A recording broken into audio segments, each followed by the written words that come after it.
So finally শ্রাবণ মাস পড়ে গিয়েছে আর আমি বেরিয়ে পড়েছি জল আনতে বাবার মাথায় ঢালবো বলে। খুব এক্সাইটমেন্ট আর অনেকেই আছে মহিলা মণ্ডলেরা সবাই।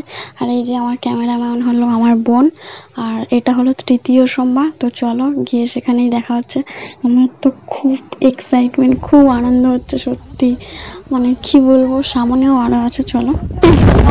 চলে এসেছি দেখো, সবাই চলে এসছে।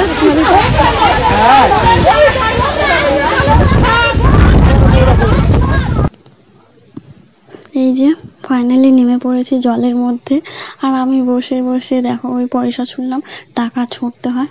চলো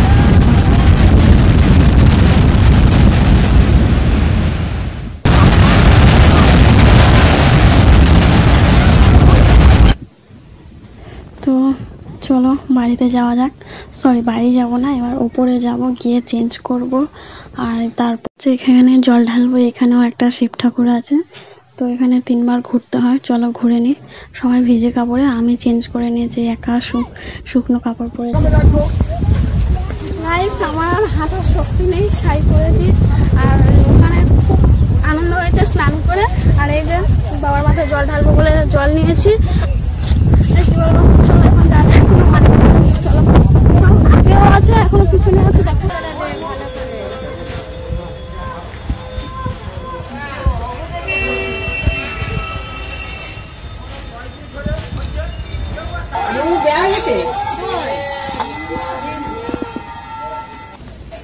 সো হাই গাইস, আমি রেডি হয়ে গিয়েছি দেখতে পাচ্ছ। আর আলতা পেটের শাড়ি পরেছি আজকে পুজোর দিনে। আর আরেকটা জিনিস তোমাদেরকে দেখাবো, আমি নিজে কিনেই পরেছি। কেমন লাগছে কমেন্ট করে বলো। চলো মন্দিরে যাব। আর এই যে একটা পাশের বাড়ি দাদাকে বলে একটু হাই করতে। এই আমাদের মন্দির দেখো, সব ঠাকুর।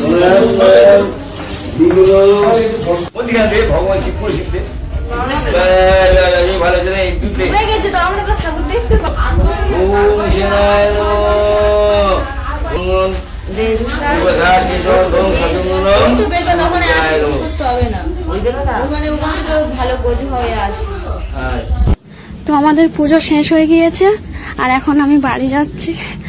খুব খিদেও পেয়েছে আর গরমও লেগেছে, সকাল থেকে কিচ্ছু খাইনি। চলো, আজকে দিনটা খুব ভালো কাটলো।